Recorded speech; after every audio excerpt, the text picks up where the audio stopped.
প্রিয় ছাত্রছাত্রীরা, আশা করি তোমরা সবাই ভালো আছো। তোমাদের রুটিন অনুযায়ী এখন তোমাদের ভূগোল ক্লাস হবে, তো তোমরা সবাই অনলাইনে উপস্থিত আছো। তো দেখো, ফার্স্ট সামেটিভে আমাদের 4টে চ্যাপ্টার হয়ে গিয়েছিল, তাই তো? পৃথিবীর পরিক্রমণ, ভূপৃষ্ঠে কোনো স্থানের অবস্থান নির্ণয়, বায়ুচাপ আর এশিয়া মহাদেশ। এই 4টে আমাদের ফার্স্ট সামেটিভে হয়ে গেছে। তাহলে আমাদের সেকেন্ড সামেটিভে তোমাদের সিলেবাস অনুযায়ী আছে ভূমিরূপ, নদী, শিলা ও মাটি, আর মহাদেশের মধ্যে আছে আফ্রিকা মহাদেশ। তো আজকে আমরা আমাদের প্রাকৃতিক ভূগোলের যে চতুর্থ অধ্যায় ভূমিরূপ, এই চ্যাপ্টারটা শুরু করব। তোমরা প্রত্যেকে তোমাদের বইটা খোলো, পেজ নাম্বার 37। দেখো, ওখানে ভূমিরূপ বলে যে চ্যাপ্টারটা আছে সেটা আজকে আমরা করব। আচ্ছা, দেখো, ভূমিরূপ বলতে আমরা কি বুঝি। আগে আমাদের জানতে হবে ভূমি কি। আমরা তো সবাই জানি যে আমরা যে গ্রহ বা প্ল্যানেটে রয়েছি তার নাম কি? পৃথিবী। তা আমরা এই পৃথিবীর কোথায় অবস্থান করছি বা আমরা কোথায় রয়েছি বলো তো? পৃথিবীর ভেতরে না পৃথিবীর বাইরে? কোথায়, পৃথিবীর কোথায় রয়েছি? আচ্ছা, যারা বলছো যে আমরা পৃথিবীর পৃষ্ঠে অবস্থান করছি তাদের অ্যান্সারটা রাইট। আমরা পৃথিবীর বাইরেও বাস করি না, আমরা পৃথিবীর মধ্যেও বাস করি না, ঠিক আছে? আমরা পৃথিবীর পৃষ্ঠে বাস করছি। আর এই পৃথিবীর যে পৃষ্ঠ, এটাই আমাদের কাছে কি? ভূমি। এবার দেখো, এই যে ভূমি, তুমি যেখানে বসবাস করছো, এখন তুমি যদি কোনো পার্বত্য অঞ্চলে ঘুরতে যাও, দার্জিলিং, কাশ্মীর, এরকম যদি কোনো পার্বত্য অঞ্চলে ঘুরতে যাও, বা আবার ধরো তুমি কোনো রাজস্থান, এরকম কোনো জায়গায় ঘুরতে গেলে, তাহলে আমরা কি সব জায়গাতে আমাদের এই ভূমির যে আকৃতি সেটা কি একই রকম দেখব নাকি কিছু পার্থক্য দেখব? একদম ঠিক। আমরা সব জায়গার যে ভূমি সেখানে একরকম হয় না। আমরা যখন পার্বত্য অঞ্চলে যাব তখন সেখানে দেখব সেখানকার যে ভূপ্রকৃতি বা ভূমির যে রূপ সেটা কীরকম? বন্ধুর, উঁচু নিচু, তাই তো? আবার যখন আমরা কোনো মালভূমি অঞ্চলে যাব সেখানে আবার দেখব সেখানকার ভূমিরূপটা ঠিক পাহাড়ের মতন উঁচুও নয়, আবার আমরা যে সমভূমিতে বসবাস করি তার মতন প্লেনও নয়। সেখানে আমরা ঢেউ খেলানো একটা ভূমির রূপ লক্ষ্য করতে পারি। আবার যখন আমরা কোনো মরু অঞ্চলে যাই সেখানে আমরা দেখি চারিদিকে বালি দ্বারা বিস্তীর্ণ ভূমিভাগ। তাহলে এই যে ভূমির রূপ, এটাকে আমরা কি করছি? এক এক জায়গায় ভূমির যে এক এক রকমের রূপ, তাই তো? এটাকেই আমরা বলছি ভূমির রূপ। অর্থাৎ আমরা যে ভূমির ওপর রয়েছি সেই ভূমির যে আকার বা আকৃতি সেটা সব জায়গায় সমান হয় না, বিভিন্ন জায়গায় বিভিন্ন রকমের হয়ে থাকে। আর এই যে বিভিন্ন রকম ভূমির যে রূপ তাকেই আমরা বলছি ভূমি রূপ। তাহলে তোমরা প্রত্যেকে বুঝতে পেরেছো ভূমি রূপ বলতে আমি কি বললাম? তাহলে আমাদের মনে প্রশ্ন আসতে পারে যে এই যে আমাদের ভূমি রূপ, কেন এটা সব জায়গায় একরকম নয়? কেন আমরা বিভিন্ন জায়গায় ভূমির বিভিন্ন রকমের রূপ দেখতে পাই, তাই তো? দেখো, এই যে আমরা ভূমির বিভিন্ন রকমের রূপ দেখতে পাই, এর পশ্চাতে প্রধানত দুটি শক্তি রয়েছে।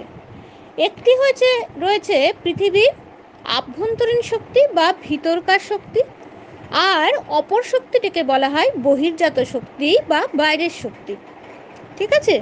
তাহলে কি বললাম যে এই যে আমরা পৃথিবীর রূপ কোথাও দেখছি মালভূমি, কোথাও দেখছি পাহাড় পর্বত, তাহলে এই যে পার্থক্যগুলো আমরা দেখছি এর পেছনে আমরা দুটো শক্তিকে উল্লেখ করতে পারি। একটি হচ্ছে অভ্যন্তরীণ শক্তি আর একটি হচ্ছে বহির্জাত শক্তি। এবার আমরা জানবো অভ্যন্তরীণ শক্তি বলতে আমরা কি বুঝি। দেখো, আমরা জানি যে আমরা পৃথিবীর পৃষ্ঠের ওপর বাস করছি, আর পৃথিবীর যে অভ্যন্তর, সেখানে অত্যাধিক তাপ এবং অত্যাধিক চাপের কারণে সব কিছুই কী অবস্থায় রয়েছে? গলিত অর্ধ তরল অবস্থায় রয়েছে। একটা থকথকে স্তর, জেলির মতন, যেটাকে আমরা বলি অ্যাসথেনোস্ফিয়ার। ঠিক আছে, কি বললাম? একটি থকথকে জেলির মতন স্তর আমাদের পৃথিবীর অভ্যন্তরে রয়েছে, যেটাকে আমরা বলছি অ্যাসথেনোস্ফিয়ার। আর এই অ্যাসথেনোস্ফিয়ার বা এই স্তরের ওপরেই কতগুলি পাত, একটি কাঁচের প্লেটকে ভেঙে গেলে যেমন কতগুলো টুকরো আমরা লক্ষ্য করতে পারি, ঠিক সেরকম কতগুলো টুকরো ওই থকথকে জেলির আস্তরণটার উপরে ভেসে রয়েছে। ধরে নেওয়া হয় এরকম মোট 60টি প্লেট আমাদের পৃথিবীতে রয়েছে। আর এই যে প্লেটগুলো, যেটা কি করছে, এই অ্যাসথেনোস্ফিয়ার স্তরটার উপরে কি করছে? ভাসমান অবস্থায় রয়েছে। আর আমাদের যে মহাদেশ, মহাসাগর, এগুলো কিন্তু সব এই প্লেটগুলোর ওপরেই অবস্থান করছে। এই যে প্লেটগুলো ভাসমান অবস্থায় রয়েছে, এগুলো আবার কি হচ্ছে? এই স্তরের ওপরে এগুলো কিন্তু সবসময় এই যে পৃথিবীর অভ্যন্তরের যে অত্যাধিক চাপ, এর ফলে যে পরিচালন শক্তির সৃষ্টি হয়, তার ফলে সেগুলো সবসময় কি করছে? ভাসছে। এই ভাসমান এই প্লেটগুলো কি হয়? অনেক সময় একে অপরের দিকে এগিয়ে আসে, আবার কখনো কখনো দেখা যায় সেগুলো একে অপরের থেকে দূরে সরে যায়। এই এগিয়ে এসে যখন ধাক্কা খায়, আবার যখন এগুলো একে অপরের থেকে দূরে সরে যায়, এর ফলে কি হয়? একটি ভূ আলোড়নের সৃষ্টি হয়। এটাই হচ্ছে আমাদের পৃথিবীর অভ্যন্তরীণ শক্তি।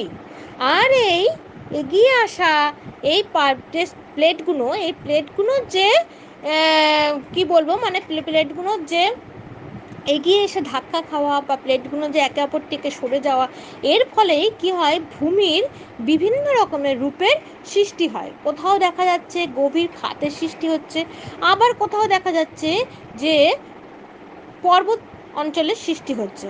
তাহলে এই যে শক্তি, পৃথিবীর অভ্যন্তরীণ এই যে শক্তি, এটাকেই আমরা বলছি পৃথিবীর ভিতরকার শক্তি। তাহলে দেখো, আমরা আভ্যন্তরীণ শক্তি দেখলাম। এরপর আমি কি বলেছি? যে এই যে ভূপৃষ্ঠের যে রূপের পরিবর্তন, বিভিন্ন জায়গায় আমরা বিভিন্ন রূপ দেখি, তার পশ্চাতে আরেকটি শক্তিও কাজ করে। সেটি হচ্ছে কি? সেটিকে আমরা বলছি বহির্জাত শক্তি। বহির্জাত শক্তি বলতে আমরা কি বুঝি? ভূ বহিস্থ যে শক্তিগুলো রয়েছে, যেমন মানে ভূ অভ্যন্তরীণ শক্তির বাইরের যে শক্তিগুলো, যেমন সূর্যলোক, বায়ু প্রবাহ, বৃষ্টিপাত, নদী, হিমবাহের কার্য, তুষারপাতের কার্য, সমুদ্র তরঙ্গের কার্য, এই যে বিভিন্ন যে আদার্স যে ফ্যাক্টরগুলো রয়েছে, সেগুলির দ্বারা যখন ভূমিরূপ গঠন হয় বা তাদের ক্ষয়সাধন হচ্ছে, তাকেই আমরা বলছি বহির্জাত শক্তি। বুঝতে পেরেছ? আচ্ছা, তাহলে আমরা ভূমিরূপ কেন বিভিন্ন রকমের হয় বা ভূপৃষ্ঠের সব জায়গা কেন একই রকমের হয় না, সেটি দেখলাম। তাহলে এবার আমরা দেখব যে তাহলে এই যে আমরা যে বলছি যে ভূমিরূপ বিভিন্ন রকমের হয়, মোটামুটি আমরা কিভাবে এই ভূমিরূপের শ্রেণীবিভাগ করতে পারি। ভূমিরূপকে দেখো মেনলি 3টি ভাগে ভাগ করা যায়। ঠিক আছে, একটি হচ্ছে পর্বত, একটি হচ্ছে মালভূমি এবং অপর একটি হচ্ছে সমভূমি। মেনলি আমরা এই 3টি ভূমিরূপে আমাদের যে পৃথিবী পৃষ্ঠ, সেটাকে ভাগ করি। কি বললাম? একটি পর্বত, একটি মালভূমি আর একটি সমভূমি, এই 3টি ভাগে। এবার পর্বতের আবার কতগুলো ভাগ রয়েছে, যেমন দেখো ভঙ্গিল পর্বত, স্তূপ পর্বত, আগ্নেয় পর্বত এবং ক্ষয়জাত পর্বত। ঠিক একই রকমভাবে মালভূমিরও আবার বেশ কিছু ভাগ রয়েছে, যেমন ব্যবিচ্ছিন্ন মালভূমি, পর্বত বেষ্টিত মালভূমি, লাভা গঠিত মালভূমি, মহাদেশীয় বা সিল্ট মালভূমি। ঠিক একই রকমভাবে আমরা যে সমভূমিতে বসবাস করছি, সেই সমভূমিকেও আবার কতগুলো ভাগে ভাগ করা যায়। যেমন ভূ আন্দোলনজাত সমভূমি, সঞ্চয়জাত সমভূমি, ক্ষয়জাত সমভূমি, এরকম উপকূলীয় সমভূমি, এরকম বেশ কিছু ভাগে আমরা ভাগ করতে পারি। এবার আমরা আস্তে আস্তে এই যে আমাদের ভূমিরূপের যে মেন তিনটি ভাগ আমি উল্লেখ করলাম, পর্বত, মালভূমি এবং সমভূমি, আমরা এবার এক এক করে এই ভাগগুলো সম্বন্ধে পড়ব। দেখো, পর্বত বলতে স্বাভাবিকভাবে আমরা কি বুঝি?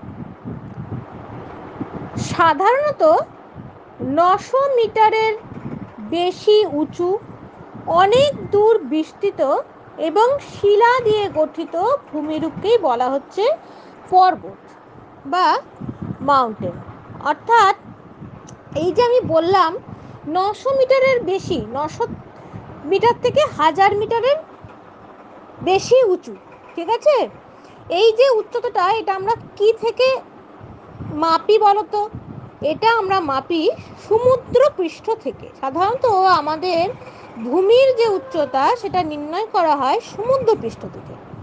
সমুদ্র পৃষ্ঠ থেকে সাধারণত 900 থেকে 1000 মিটার বা তারও বেশি উচ্চতা বিশিষ্ট বহু দূর বিস্তৃত শৃঙ্গযুক্ত খাড়া ঢালযুক্ত যে পর্বত, শিলাময় যে ভূভাগ, তাকেই আমরা বলছি পর্বত।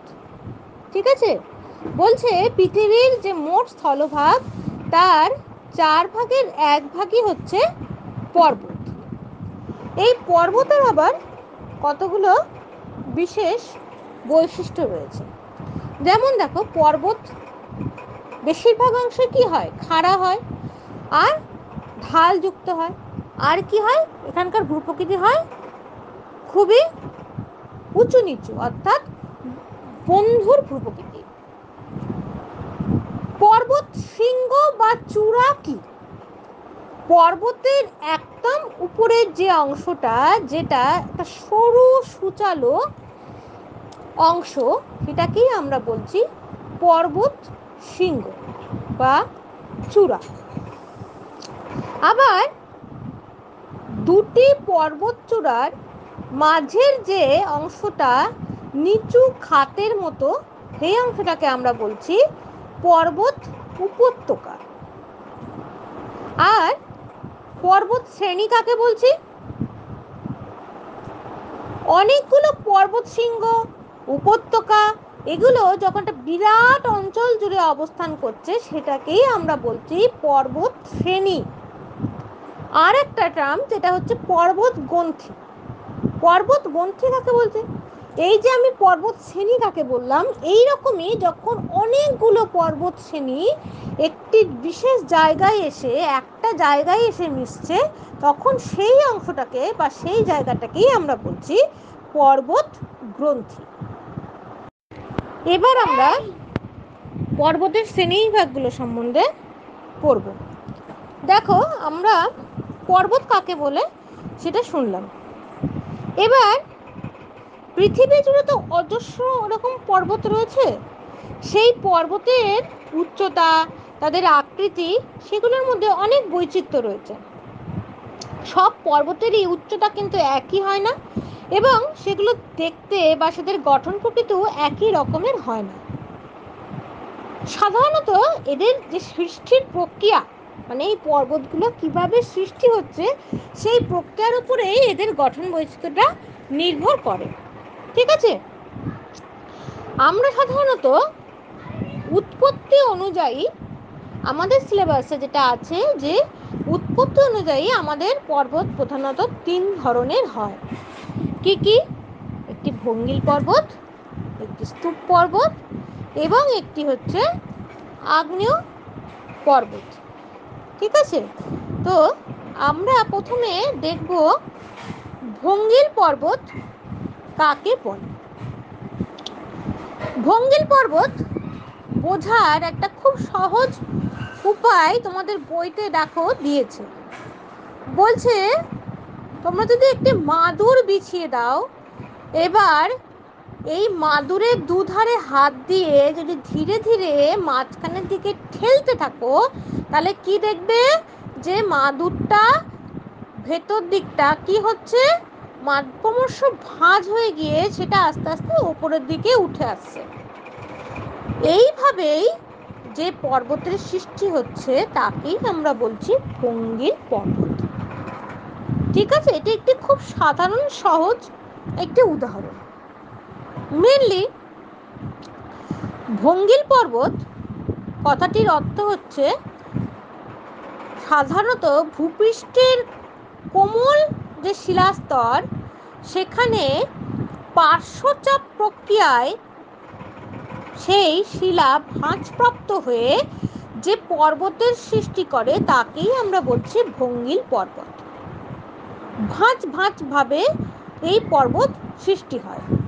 যেমন উদাহরণ হিসেবে আমরা উল্লেখ করতে পারি হিমালয়, আল্পস, আন্দিজ, এই সমস্ত পর্বতগুলোকে আমরা লক্ষ্য করতে বা উদাহরণ হিসেবে বলতে পারি। এই ভঙ্গিল পর্বত সৃষ্টির পেছনে দু ধরনের তত্ত্বকে উল্লেখ করা যায়। ঠিক আছে, একটি হচ্ছে মহীখাত তত্ত্ব, আর একটিকে বলা হয় পাত সংস্থান তত্ত্ব। তোমাদের এখনো এত ডিটেলসে নেই, তা আমি একটু তোমাদের বোঝার সুবিধার জন্য আলোচনা করে দিচ্ছি। আমি একটু আগেই বলেছি যে আমাদের অভ্যন্তরে যে বিভিন্ন যে প্লেটগুলো অস্টেনোস্ফিয়ারের ওপর যে ভাসমান অবস্থায় রয়েছে সেই প্লেটগুলো কি হয় না,